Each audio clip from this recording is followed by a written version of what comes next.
Hello, this is Homage, where we take a moment to pay homage to the greats and give them their flowers right away. Today we're honoring Frederick Douglass, not just because he survived, but because he became a symbol of what happens when a person decides, I will not be mentally owned. Douglass is proof that knowledge can turn into freedom and clarity can turn into power.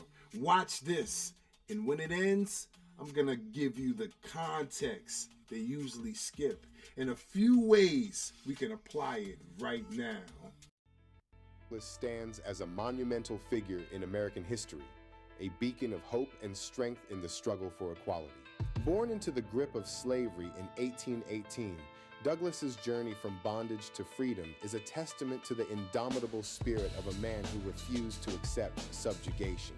He escaped the chains that bound him and transformed his life's mission into a powerful voice for abolition and civil rights, inspiring countless others to join the fight against oppression.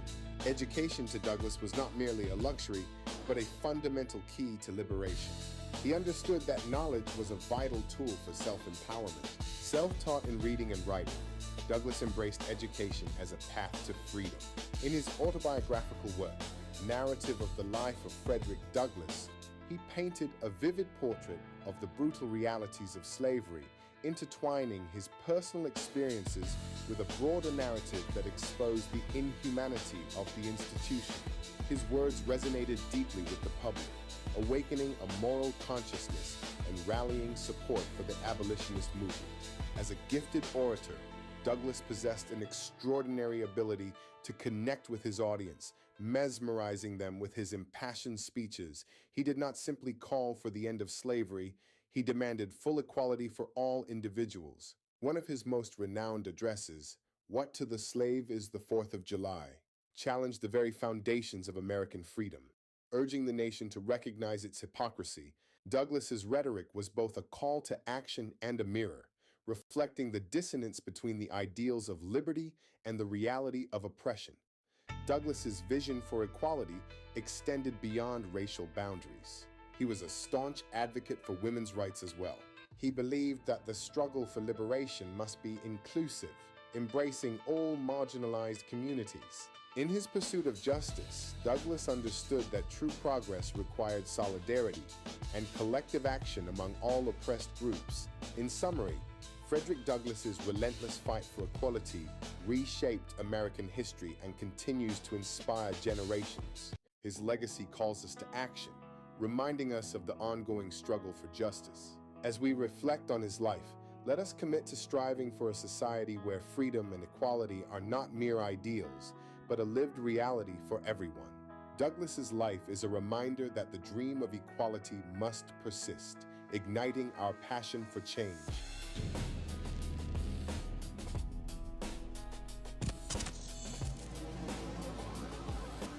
Now let's put the museum label next to the exhibit because Frederick Douglass is a blueprint. The part they don't emphasize enough, why legacy was a threat. Douglass understood early that reading changes your opinions. Because once you can read, you can compare. You can question. You can learn the rules that people never planned to explain to you. That's why legacy is treated like danger, because it creates independence. Douglass didn't just have pain, he had discipline. A lot of people have a story. Douglass had a mission. He turned suffering into strategy and turned knowledge into a voice. Now that's legacy. And here's the motivational part. If he could build power in a world designed to deny him power, then we have no excuse to stay mentally stuck. The modern truth, your mind is an asset. Not just your hustle, not just your talent, your mind. Your ability to learn, communicate, and move with intention. Practical. Do this today. If we're honoring Frederick Douglass in a real 2026 moment, we have to clarify 3 things we can do. We can read 10 pages a day of something that upgrades you. Business history, a trade, communication, anything that makes you sharper. Build one skill with proof. Not just I'm learning, I mean a certificate, portfolio, a piece of finished project, a posted result. Practice clarity. Once a week, explain what you do in 2 sentences. Clean, because clarity is currency.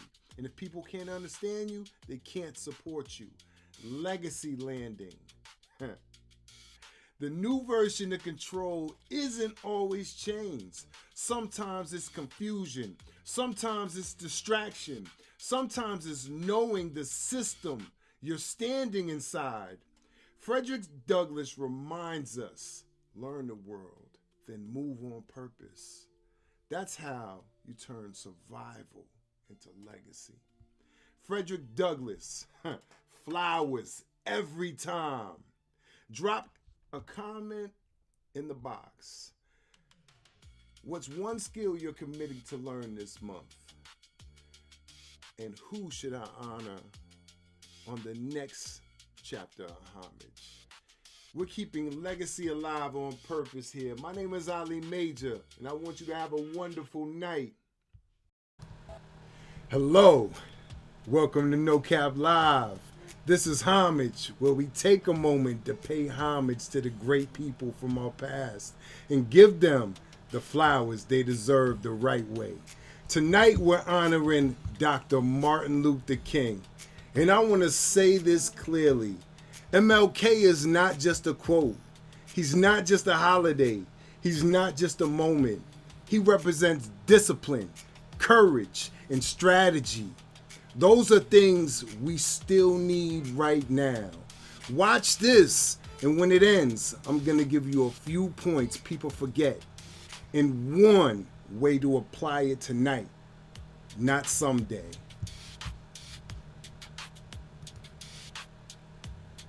We face the difficulties of today and tomorrow.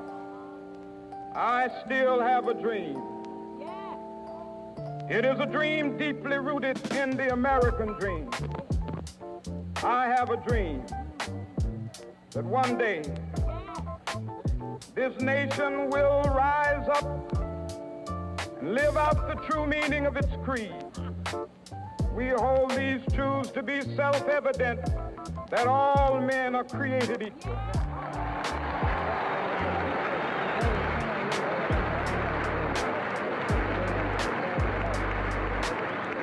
I have a dream that one day on the red hills of Georgia, the sons of former slaves and the sons of former slave owners will they be able to sit down together at the table of brotherhood. I have a dream. All right, now let's add the museum context, because honoring MLK the right way means we don't reduce him to one speech. What people miss, MLK was disciplined, not just inspiring. A lot of people love the dream part, but the real power was the discipline, the ability to stay focused and stay principled and stay strategic under pressure. That's controlled strength. He was a leader of systems, not just a speaker. MLK wasn't just talk. He was organizing, building, and moving with purpose. That matters because real change is not the only emotion. It's the structure. It's planning. It's consistency. The lesson is your principles have to be stronger than your mood. Because if your mood runs your life, you'll be inconsistent. And inconsistency kills impact. Whether you're building a movement, a business, a family, or a name. The application. So here's where MLK comes alive and we honor him tonight. Practically, pick one principle you're going to stand on this week. Just one. My example, I will be disciplined with my time, and I will speak with integrity. Pick one action that proves it. Not a quote, not a post, an action. One finished task. One hard conversation done respectfully. 1 hour of focused work. One boundary held calmly. Pick one way to serve, even if it's small. Teach somebody something. Encourage somebody. Share a resource. Give somebody their credit. Legacy is built on consistent small decisions. MLK reminds us that leadership isn't volume. Leadership is aligned with your words, your actions, your character matching up.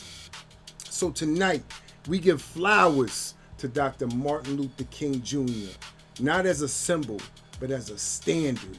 MLK, flowers every time. Drop a comment. What's your principle that you're going to stand on this week? And who should I honor next week on Homage? Malcolm X, Rosa Parks, Maya Angelou, Kathleen Cleaver,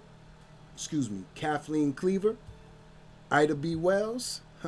You tell me. But all I need you to do is type flowers in the chat if you believe discipline is a form of power. My name is Ali Major, and this is No Capp Live. You guys have a wonderful night tonight. Peace.